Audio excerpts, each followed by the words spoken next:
요한계시록 5장 1절에서 8절 말씀을 통해서 어린 양과 두루마리라는 제목으로 하나님 말씀 함께 나누겠습니다. 먼저 오늘 말씀 나누기 전에 저번 주에 우리가 나누었던 말씀을 잠깐만 복습을 하고 오늘 하나님 말씀 함께 나누겠습니다. 우리가 저번 주에 말씀을 나눌 때 특별히 요한계시록 4장과 5장은 하늘의 예배인데 그 예배의 대상이 4장은 하나님을 향하여, 5장은 어린 양 되시는 예수님을 향하여 찬양했다고 그랬죠. 그래서 우리가 저번 주에 이 말씀으로 우리가 은혜를 나눌 때 거룩하다 거룩하다 거룩하다 주 하나님 곧 전능하신 이여 전에도 계셨고 이제도 계시고 장차 오실 이시라. 그래서 우리가 이 땅에 살면서 뭘 대비하며 살아야 된다고요? 노후를 대비해야 됩니까? 물론 그것도 틀린 말은 아닙니다. 그러나 우리가 꼭 대비해야 될 것 있죠. 주님이 다시 오실 날. 주님이 언제 다시 오신대요? 몇 월 며칠? 가르쳐준 거 없죠? 그렇게 가르쳐준 적은 없습니다. 그런데 이런 말씀을 하셨어요. 주의 날이 도적같이 너에게 올 것이고 노아의 때와 같이 인자의 때도 그렇게 임하리라. 그러니까 무엇입니까? 생각하지 않은 때에, 생각지 않은 때에 갑자기 오신다는 거예요. 간혹 설교를 준비하면서 이런 생각을 해봤어요. 주님이 언제 오실까? 제 나름대로의 생각인데 수요 예배 때 눈이나 비가 아주 많이 올 때 그때 성전에 앉아있는 사람들 수요 예배는 아무나 오는 거 아니잖아요. 아무나 오지 않잖아요. 그리고 또 눈이나 비가 올 때 교회 아무나 올 수 있는 거 아니거든요. 그러니까 뭐 그냥 제가 생각나서 한 말이지만 그러니까 아무나 구원 받을 수는 없습니다. 근데 주님께서 생각지 않은 때에 온다고 했으니까 우리가 이 땅에 살면서 땅의 것을 생각하지 말고 하늘의 것을 생각하라고 하셨고 계시록 22장 20절에도 내가 진실로 속히 오리라 말씀하셨어요.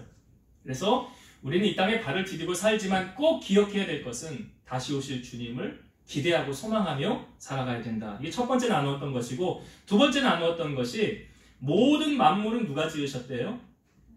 하나님이 지으셨대요. 여러분 그 물건을 내가 돈을 값을 지불하고 사면 그 내 것이 되지만 처음에 물건이 있었을 때 그러니까 하나님이 천지 만물을 다 만드셨기 때문에 그 누구의 것입니까? 만든 이의 것이에요. 누가 만드셨어요? 하나님이 만드셨어요. 우리 또한 누가 만드셨습니까? 우리도 하나님이 만드셨죠. 왜 만드셨다고 그랬죠? 기억나십니까? 이사야 43장 21절 이 백성은 내가 나를 위하여 지었나니 뭐 하게 하기 위해서? 나를 찬송하게 하려 함이라 그랬어요. 하나님께서 찬송을 받으시려고 우리를 지으셨더라 그랬어요. 그래서 여호사밧 왕 이야기 했었죠. 연합군이 쳐들어올 때 여호사밧이 취한 행동 뭐였어요? 하나님을 바라보는 것밖에 우리는 할 수 없습니다 하고 기도했고 온 백성들과 금식을 선포하며 기도할 때 노래와 찬송이 시작될 때 하나님이 복병을 두었다고 그랬죠. 자기들끼리 서로 치고받고 싸우고 나중에 자기들끼리 다 싸워서 결국 남유다 여호사밧은 손도 하나 까딱하지 않고요. 그 전쟁 그냥 이겼어요. 전쟁은 여호와께 속한 게 맞죠. 그래서 그 찬양은 기적의 요소다. 하나님을 기쁘시게 하는 행위다. 그래서 우리의 삶 속에 하나님을 찬양하는 것이 날마다 더하여야 된다. 그것을 우리가 저번 주 말씀에 나누었습니다.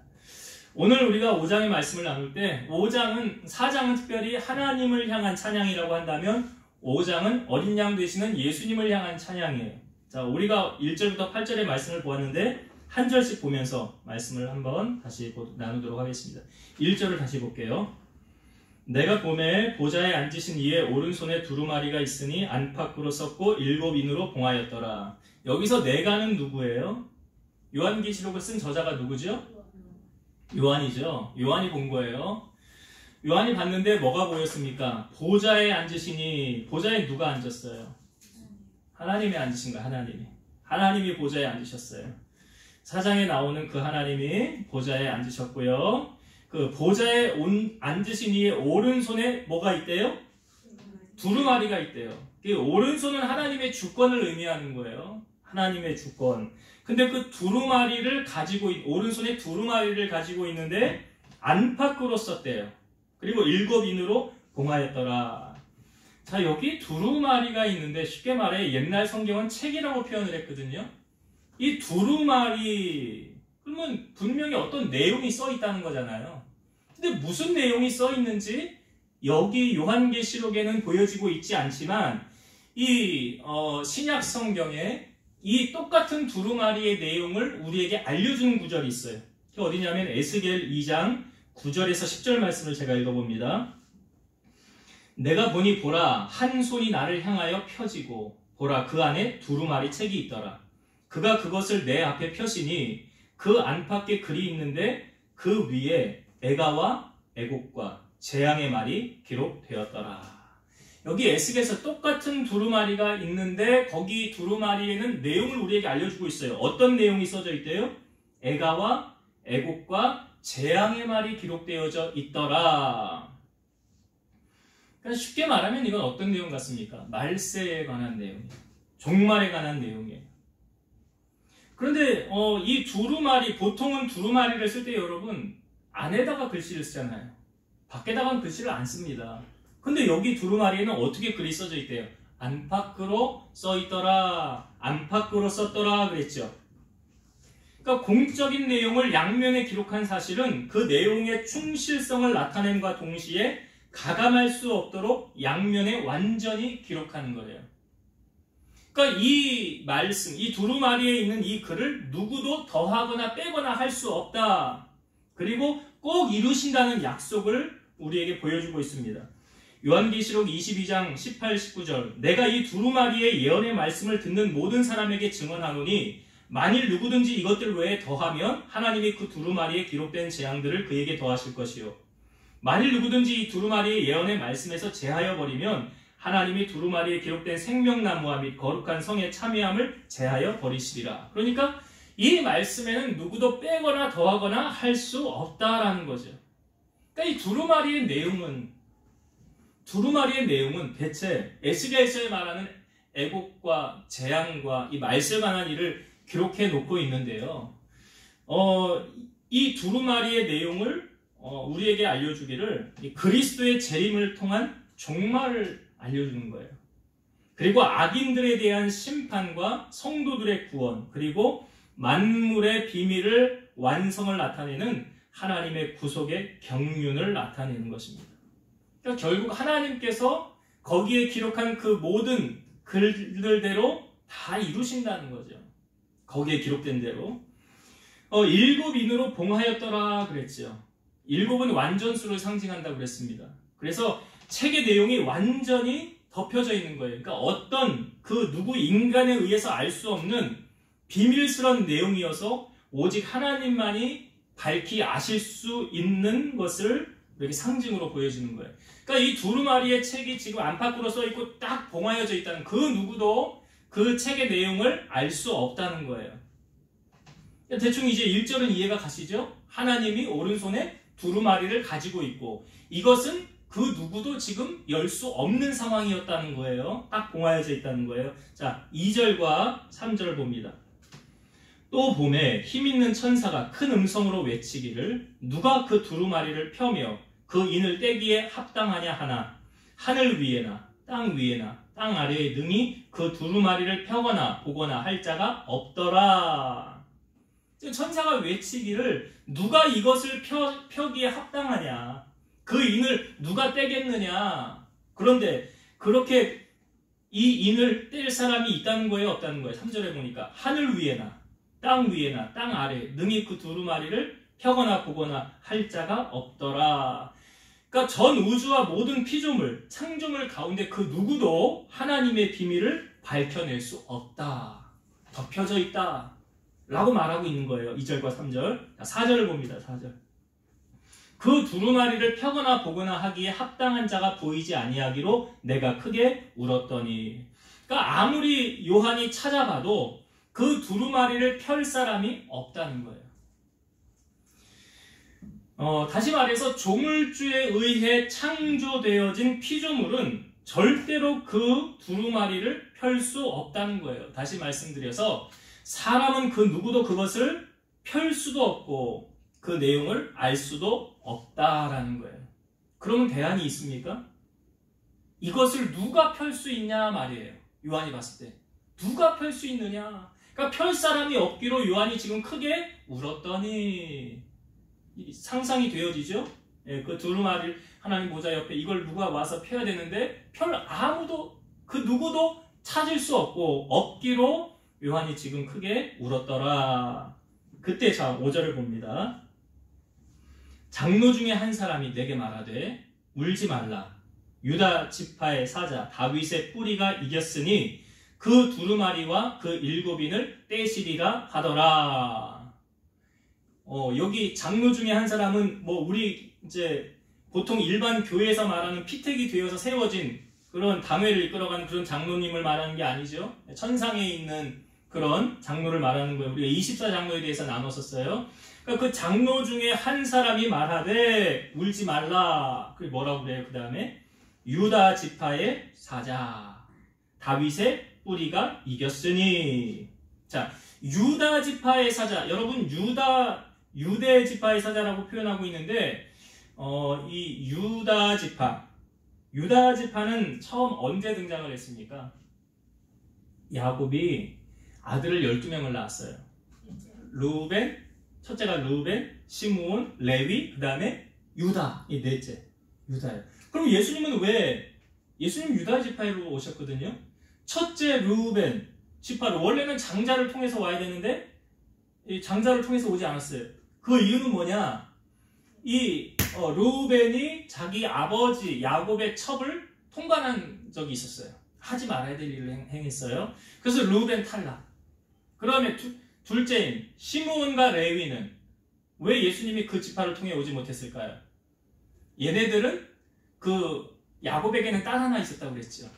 기억나십니까? 우리가 말씀도 나누었었는데 야곱의 딸이 세겜 지역으로 나가서 구경하다가 그 지역 추장 딸에게 강간당했죠. 그래서 잡혀 있었죠.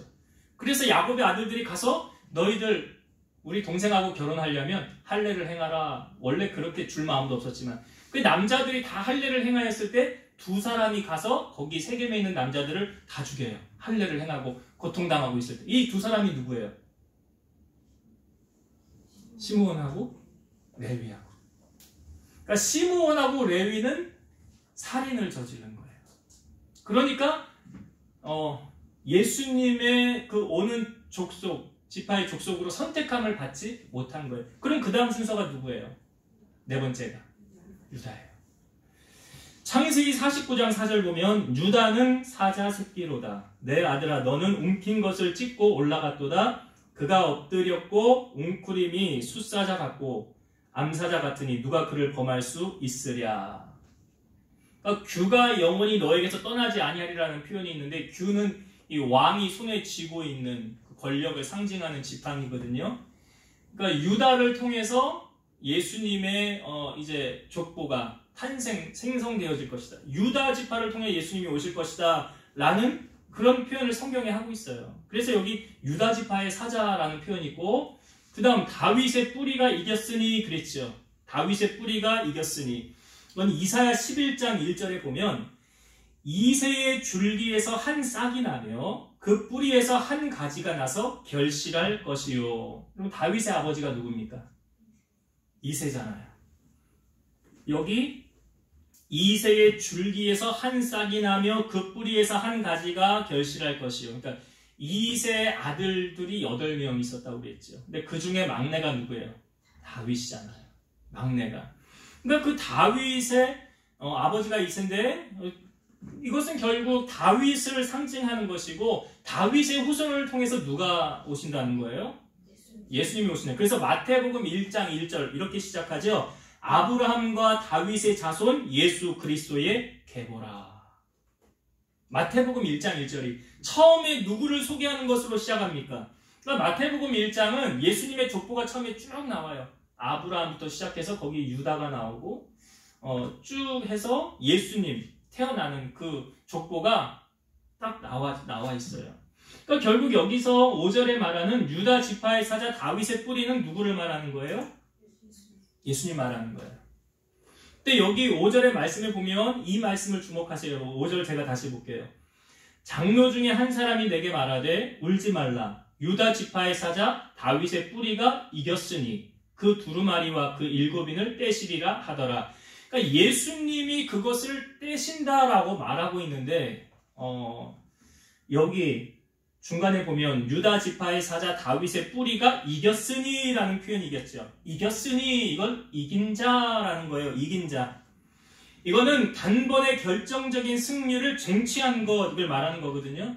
그러니까 예수님을 왜 이긴 자라고 하면 예수님은 죽음에서 부활하심으로 영원한 승리를 약속하셨고 최후의 두루마리인을 깨기에 합당한 자이며 온전한 승리를 성취한 자. 그러니까 예수님만이 이긴 자라는 표현을 하고 있어요. 근데 여러분 신천지에서 그 청회장 이만희 씨 있죠. 그 사람을 뭐라고 표현한 줄 아십니까? 신천지에서 이긴 자라고 표현을 해요. 그 사람을 이긴 자라고 표현을 합니다.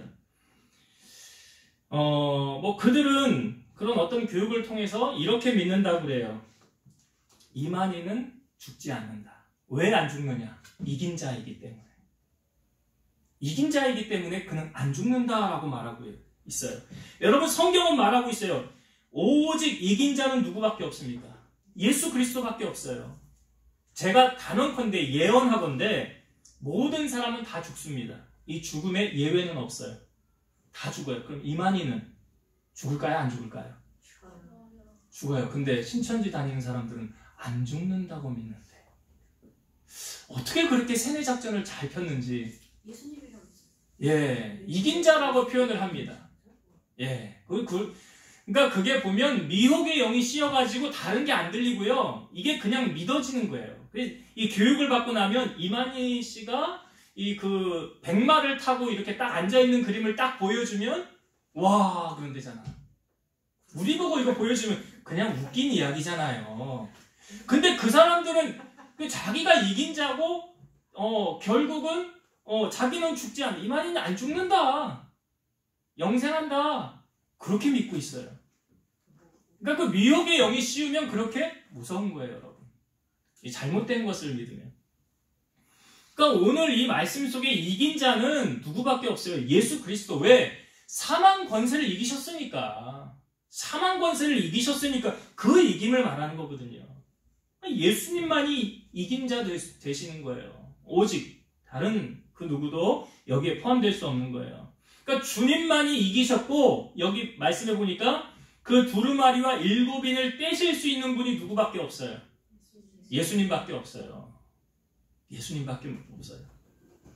자, 6절을 보겠습니다. 내가 또 보니 보좌와 내 생물과 장로들 사이에 한 어린 양이 서 있는데 일찍이 죽임을 당한 것 같더라. 그에게 일곱 뿔과 일곱 눈이 있으니 이 눈들은 온 땅에 보내심을 받은 하나님의 일곱 영이더라. 여기 보좌에 내 생물과 장로들 사이에 한 어린 양이 서 있다고 그랬죠. 근데 그 어린 양 누굴 말합니까? 우리 예배 전에 찬양했죠? 누군지 아시죠? 예수님이잖아요. 예수님. 그 어린 양이라고 표현을 하고 있어요. 근데 일찍이 죽임을 당한 것 같더라.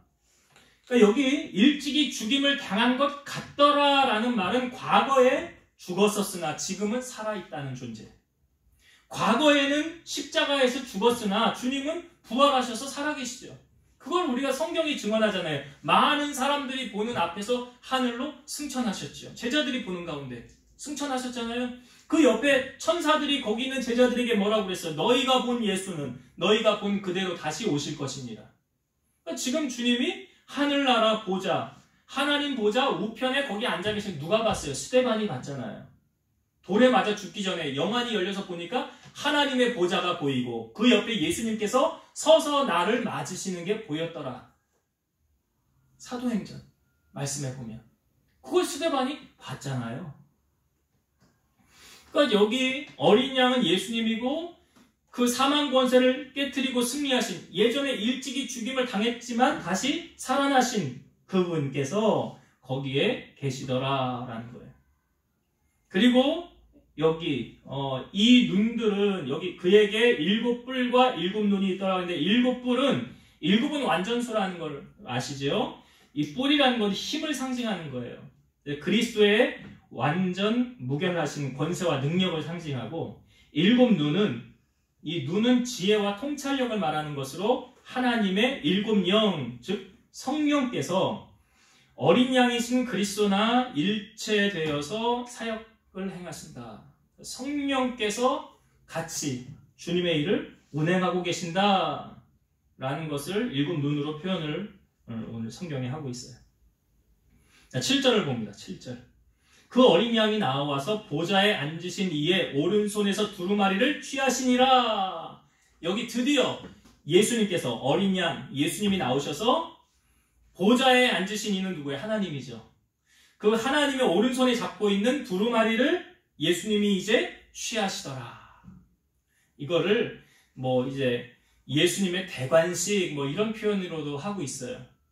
그러니까 권력을 이양받은 거죠. 하나님으로부터 예수님이 그 두루마리를 취하시니라. 그래, 취하심에 8절 봅시다. 그 두루마리를 취하심에 네 생물과 24장로들이 그 어린 양 앞에 엎드려 각각 검은고와 향이 가득한 금대접을 가졌으니 이 향은 성도의 기도들이라. 여기 이제 이 두루마리를 예수님이 딱 취하셨을 때 여기 네 생물을 우리가 4장 앞부분에 나왔었어요.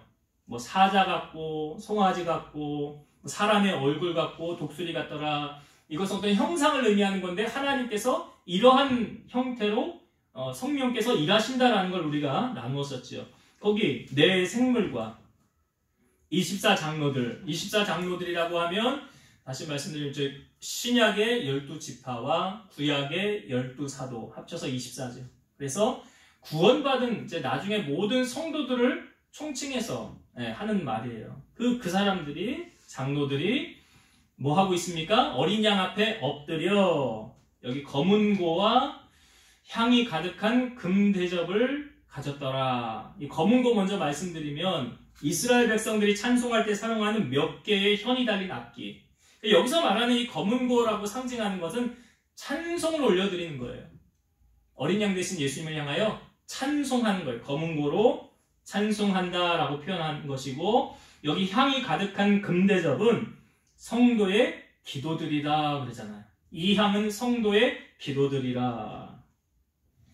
그러니까 기도를 어린 양께 바치는 것은 어린 양이신 그리스도께서 성도들의 중보자 되심을 시사하는 거예요. 우리가 기도할 때 제일 마지막에 뭐라고 기도하고 마쳐요? 예수님의 이름으로 기도합니다. 네. 예수님이 우리의 중보자가 되시는 거예요. 그래서 우리가 그렇게 기도를 하는 거예요. 그래서 우리가 1절부터 8절의 말씀, 이제 대충 흐름과 내용은 아시겠죠? 네, 제가 풀어서 설명을 드렸어요. 자, 오늘 이 말씀 속에서 제게 주시는 하나님의 은혜 한 두 가지만 나누고 말씀을 마칠게요. 먼저는 우리가 요한이 그 하나님의 보좌를 받고 두루마리를 봤어요. 근데 그 두루마리를 봤을 때 그 누구도 어떤 피조물도 그 두루마리를 펼 수가 없었더라 그랬죠. 그 두루마리를 못 폈을 때 그 요한이 어떤 반응을 우리에게 보여줬습니까? 4절을 한번 다시 봅시다. 4절. 그 두루마리를 펴거나 보거나 하기에 합당한 자가 보이지 아니하기로 내가 크게 울었더니. 요한이 지금 그것을 보고 펴지 못해서, 하나님을 펴서 봐서 하나님의 말씀이 실행되어지는데 펴지 못함으로 말미암아 울었다라는 표현은 당시 우리가 시대적인 배경을 좀 알아야 되죠. 이 요한계시록이 씌어진 당시에 도미티안 얼마나 크리스찬들을 박해했습니까? 그러니까 사람들이 살기 위해서, 신앙을 지키기 위해 어떻게 했다고 했어요? 땅 밑으로 파고 들어갔다고 그랬잖아요. 예수님, 도미티안을 당신이 나의 주인입니다, 나의 주인이십니다 라고 말하지 않으면 어떻게 된다고 했어요? 화형을 당하거나 동물의 밥이 되거나, 그렇게 비참하게 고문을 당하다가 죽임을 당하는 거예요. 그러니까 그런 상황을 역전시키기 위해서 지금 이 두루마리를 펴줘야 되는데 이걸 펴지 못한다는 것은 악인에 대한 심판과 성도에 대한 하나님의 구원 계획이 실행될 수 없기 때문에 그리스도의 재림과 하나님 나라의 완성을 간절히 염원하는 사도 요한이 울 수밖에 없는 거예요. 우리의 상황을 이거 변화시키고 역전시켜야 되는데 이 말씀을 통해서, 그런데 이걸 펴지 못하니까 얼마나 사도 요한이 그걸 보면서 안타까워하면서 울고 있는 것입니까?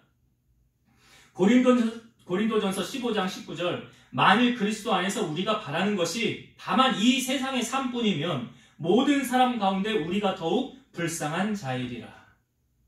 여러분, 예수 믿으면서 세상 사람들이 다 하는 거 우리가 못하고 절제하는 부분이 얼마나 많아요. 근데 성경은 그걸 이렇게 표현하고 있죠. 다만 우리가 바라는 것이 이 세상의 삶뿐이면 모든 사람 가운데 우리가 가장 불행한 자래요.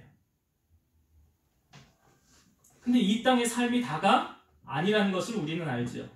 여러분, 우리가 오늘 요한을 보면서 요한이 크게 울었더라 라고 했는데 우리는 이 땅의 삶에서 무엇 때문에 우십니까?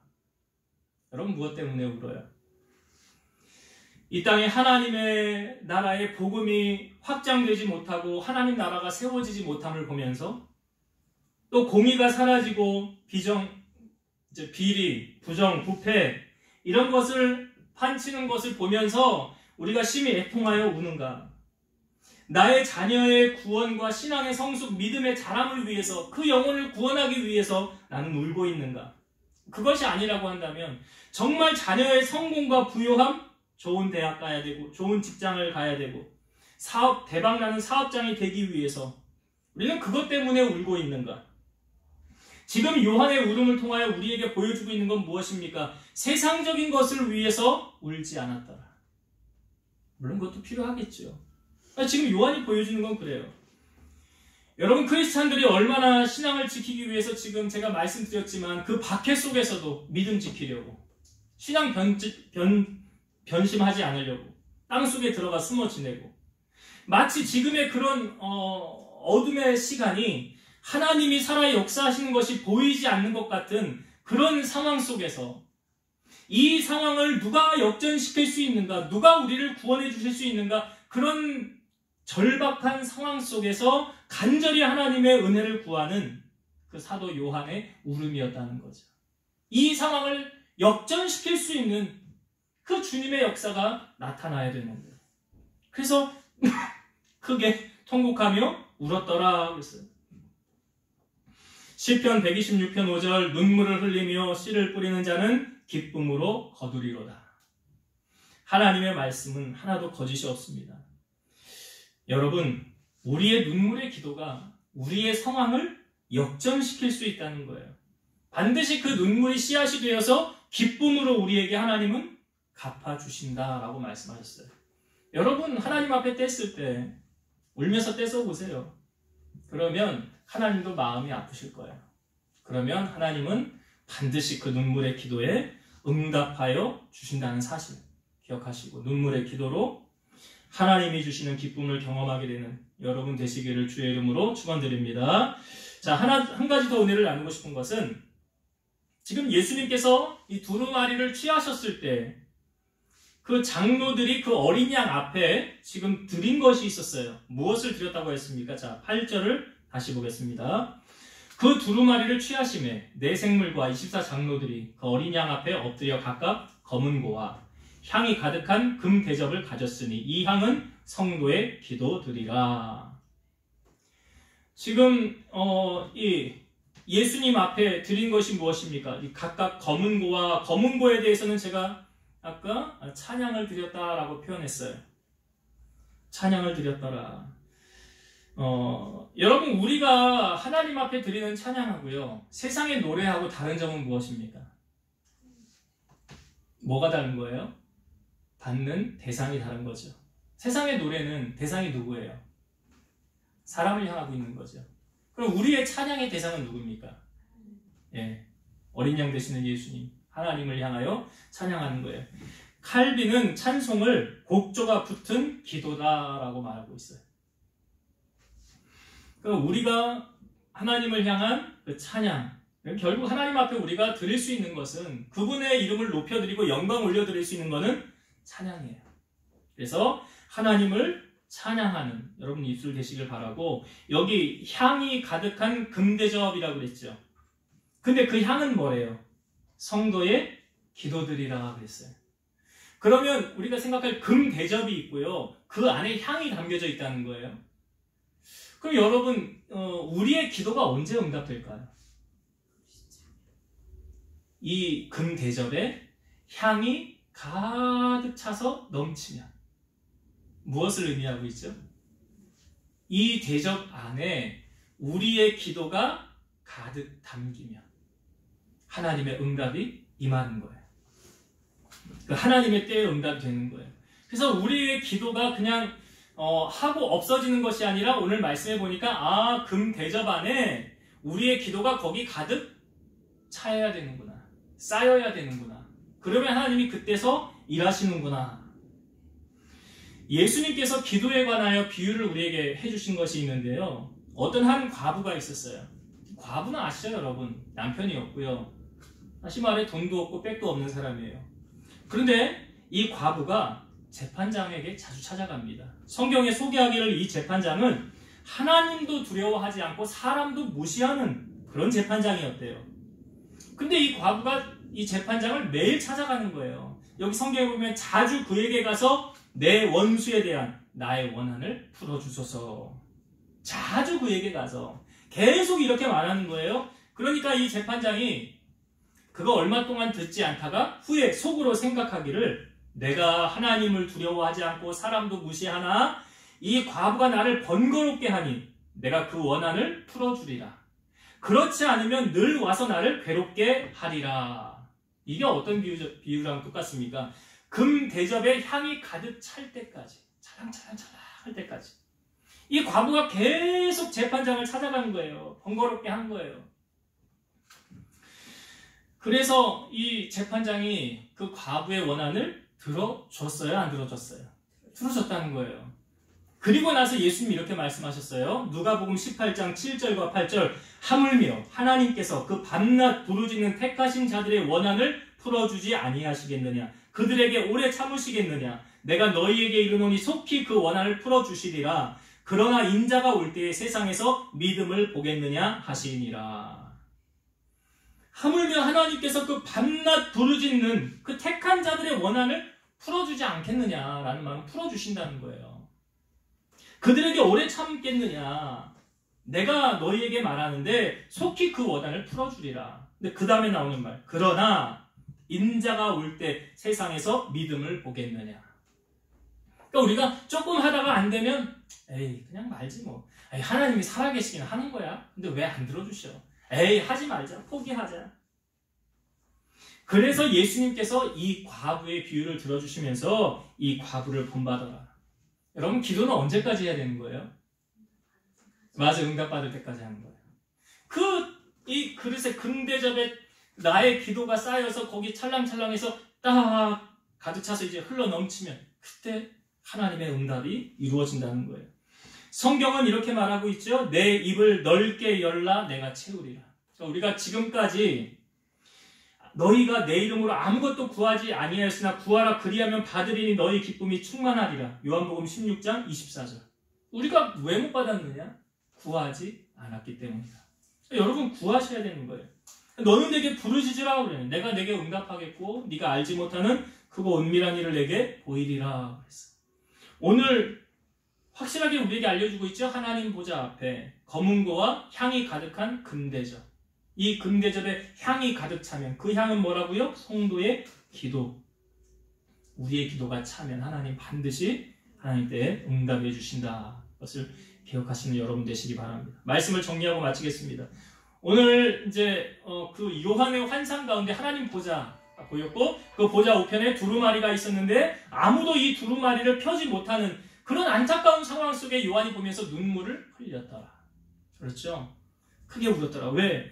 지금 하나님 우리 이 백성들이 너무나 고통 가운데 신앙을 지키기조차도 힘든 어려운 시기 속에서도 믿음을 변치 않고 끝까지 하나님 붙잡고 있는데 하나님 두루마리를 열으셔서 그 약속의 말씀이 이루어져야 되지 않습니까? 그러니까 하나님의 공의를 위한 울음이었죠. 하나님의 나라 확장을 위한 울음이었죠. 여러분 성경은 분명히 우리에게 이렇게 말하죠. 너희는 먼저 그의 나라와 그의 의를 구하라. 그리하면 이 모든 것을 너희에게 더하시리라. 약속의 말씀이죠. 그래서 우리가 오늘부터 눈물을 흘리며 울 때 하나님 나라와 의를 구하는 여러분들의 기도 그거 이루어지면 하나님 그걸 이루시기 위해서 내 거는 보너스로 다 이루어진대잖아요. 그 약속의 말씀이 그 말씀이잖아요. 먼저 그 나라와 의를 구하라. 그리하면 이 모든 것 너희에게 더하시리라. 우리가 그런 눈물의 기도 하나님 앞에 올려드리길 바라고요. 우리가 하나님 앞에 그러니까 주님 앞에 올려드릴 수 있는 최고의 영광 검은고 하나님 주님을 향한 찬양과 또 금대접 그 안에 향이 가득한 그 향은 성도의 기도, 우리의 기도가 하나님 보좌에 이 금대접을 가득 넘치게 채우셔서 하나님의 기도의 응답을 경험하고 하나님의 살아계심을 체험하는 성도님들 다 되시기를 주의 이름으로 축원드립니다. 기도하시겠습니다. 살아서 역사하시는 하나님 감사합니다. 요한이 환상 가운데 하나님 보좌에 그 오른손에 쥐고 있는 그 두루마리, 결국 그것은 피조물이 아무도 그것을 펼 수가 없었습니다. 오직 어린 양 되시는 사망 권세를 깨뜨리고 승리하신 이긴 자 되시는 예수님만이 그 두루마리를 취하셔서 그것을 펼 수 있었습니다. 예수님께서 세상을 승리하고 이기셨던 것처럼 우리 사랑하는 성도들도 이 험한 세상 속에서 실패자와 낙심자가 아니라 승리자의 인생, 하나님 주시는 승리를 저희들도 경험하고 살아가는 그런 멋진 크리스찬의 삶이 될 수 있도록 축복하여 주시고, 우리의 입술을 통한 찬양과 그 기도가 하나님 앞에 다 상달된다고 하셨사오니 그 금대접에 우리의 기도가 쌓여서 차고 흘러넘쳐 하나님의 응답을 경험하고 살아가는 우리 성도들이 다 되게 하여 주옵소서. 예수님 이름으로 감사하며 기도드리옵나이다. 아멘.